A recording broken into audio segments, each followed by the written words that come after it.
atividade de controles internos, a função de compliance tem as seguintes atribuições. Primeiro, certificar-se do cumprimento e da aderência às leis. Assegurar-se da existência e da observância de princípios éticos e de normas de conduta. Assegurar-se da implantação, da aderência e da atualização dos regulamentos e normas, porque as normas internas precisam estar sempre sendo atualizadas em função das mudanças legislativas, das mudanças do mercado, do lançamento de novos produtos e serviços. Cabe também à atividade de compliance assegurar-se da implementação e do funcionamento adequado de um sistema de informações. Esses sistemas de informações é que permitem para a alta gestão, para a diretoria e para a alta gerência, conhecer como está a atividade da empresa. Então, esses sistemas têm que ser confiáveis, têm que ser ágeis, que gerem relatórios e informações tempestivas. Cada vez mais, os processos estão caminhando para a informação just in time. Você inseriu uma operação de crédito, aquela operação já aparece no sistema e já é informada para a alta gestão. É necessário também constituir planos de contingência. Existem situações excepcionais que exigem que haja plano de contingência, por exemplo, um incêndio numa base de dados. Você tem que ter uma base de dados paralela que possa ser acionada. Um movimento paredista ou um boicote, é necessário ter uma contingência para garantir que a instituição continue funcionando mesmo nessas situações. Como já comentamos, segregação de funções. Já comentamos também, em aula anterior, a importância da prevenção à lavagem de dinheiro. E a existência de controles internos e a atividade da compliance, cabe fomentar a cultura de prevenção à lavagem de dinheiro e a cultura de controles. Quando se fala de cultura de controles, significa que o conjunto das pessoas que trabalham na instituição tem que entender que o controle não é uma atividade policial, é uma atividade necessária para que a instituição saiba o que está acontecendo, que ela possa registrar adequadamente todas as operações que foram realizadas. Então, fomentar a cultura do controle, garantir que as pessoas façam os registros adequados das operações que estão sendo realizadas, é preservar a saúde da instituição, porque por meio dos sistemas de controle internos, dos sistemas de informações, a alta gestão terá acesso à informação do que está sendo feito em todas as unidades daquela instituição. Vamos então voltar ao Acordo Basileia II. Nós tínhamos comentado que a segregação de atividades, que já estava prevista em Basileia I, teve mais peso ainda no Acordo de Basileia II, no sentido de minimizar o risco operacional.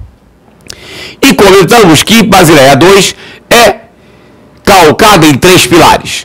Falamos do primeiro, alocação de capital. O segundo pilar de Basileia II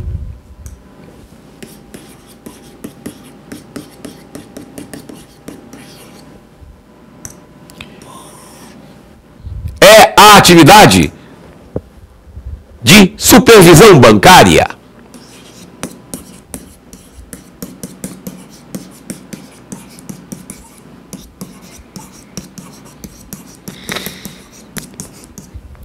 Quem desenvolve, quem faz a supervisão bancária é o Banco Central. Chamada revisão da supervisão bancária significa um conjunto de medidas de fiscalização mas com o objetivo de encorajar, de estimular as instituições financeiras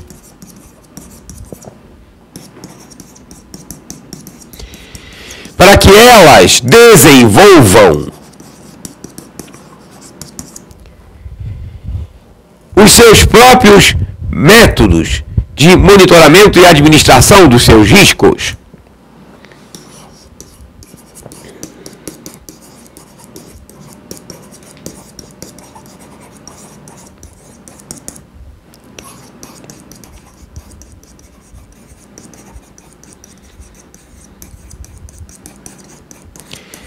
Vamos voltar à tela anterior um minuto.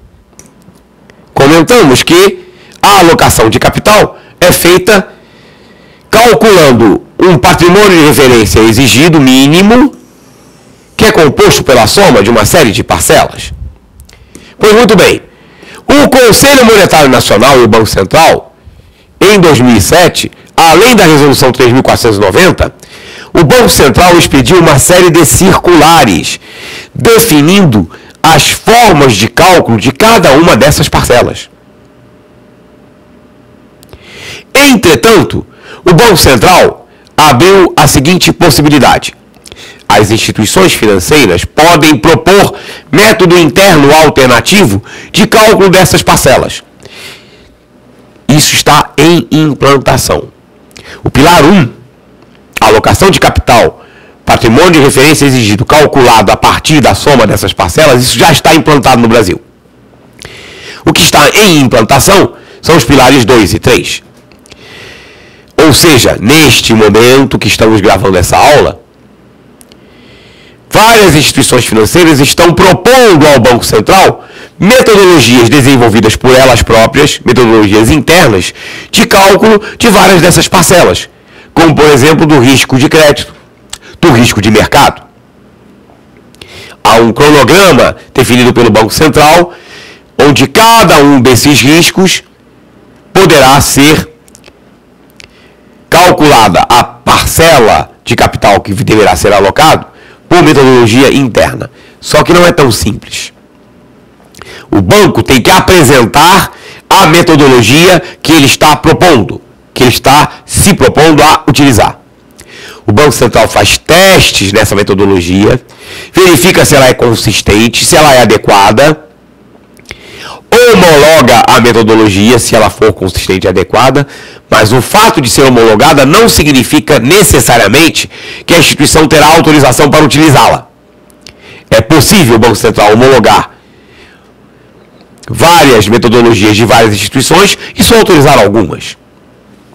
Porque há um detalhe importante, que é exatamente o relacionamento do segundo pilar com o terceiro. O terceiro pilar é a transparência de mercado.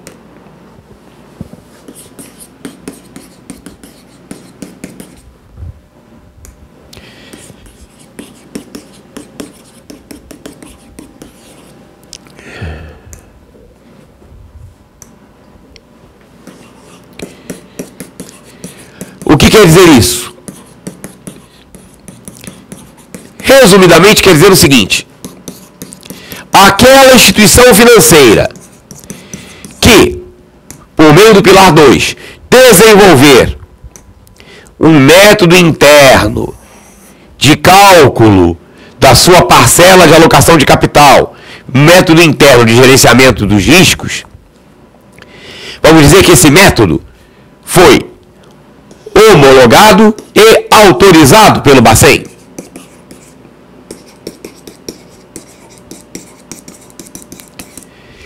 Este método, desenvolvido pela instituição internamente, mas que foi homologado e autorizado pelo Banco Central, este método será divulgado ao mercado.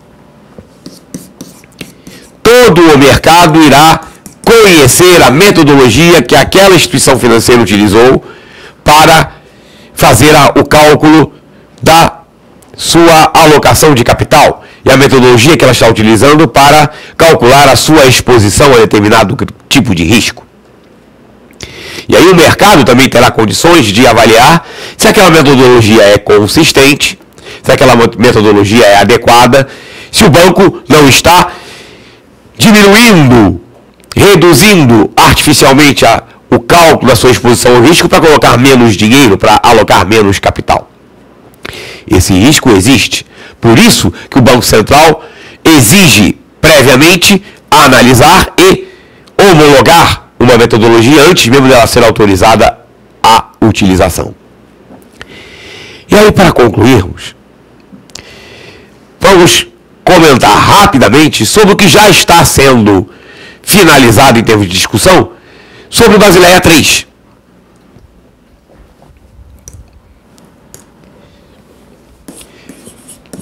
Basileia III é a resposta das autoridades reguladoras à crise de 2008, onde se viu que os instrumentos existentes e previstos até Basileia II não foram suficientes para evitar uma crise sistêmica, que efetivamente nós vivenciamos uma crise sistêmica.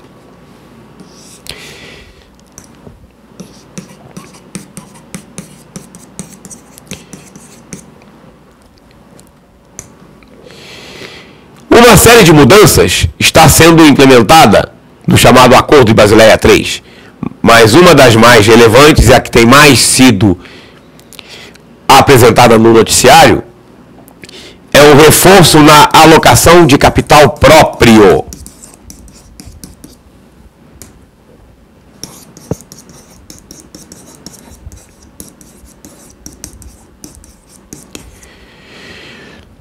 Isso pelo seguinte, porque o patrimônio de referência exigido, aquele que nós vimos, ele até este momento, enquanto ainda não foi implantado o Basileia III, enquanto estamos ainda com Basileia II, ele é composto de duas parcelas. O chamado capital de nível 1, que é basicamente o capital próprio, é o capital propriamente dito, é o dinheiro do banqueiro, mas também compõe o patrimônio de referência exigido mínimo, também se admite o chamado capital de nível 2.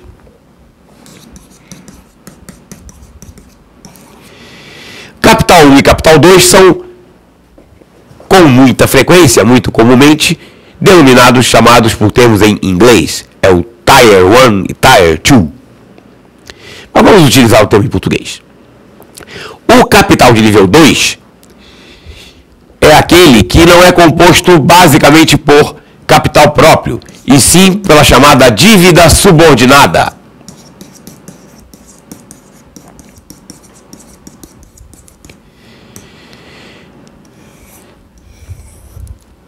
Dívida subordinada é aquele tipo de dívida que o devedor é que decide quando vai pagar. Um exemplo que nós vimos em aulas anteriores, quando falamos do mercado de capitais, lembra da debênture subordinada? A debênture subordinada é um tipo de dívida subordinada. Lembra que o possuidor de uma debênture subordinada era o último da fila dos credores?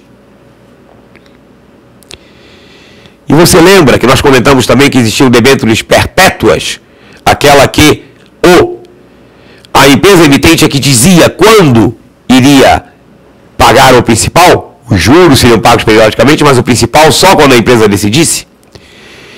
Uma debênture subordinada perpétua é um exemplo bastante típico de dívida subordinada. Não pode ser utilizada para os bancos de uma forma direta, porque banco não pode emitir debêntures, mas banco pode emitir outros tipos de títulos que têm características parecidas. Então, no Brasil e no mundo, a chamada dívida subordinada, os instrumentos híbridos de capital e dívida, são considerados para o capital de nível 2. E, até este momento, enquanto Basileia II ainda está em vigor, você pode ter no patrimônio de referência exigido 50% de capital de nível 1 e 50% de capital de nível 2.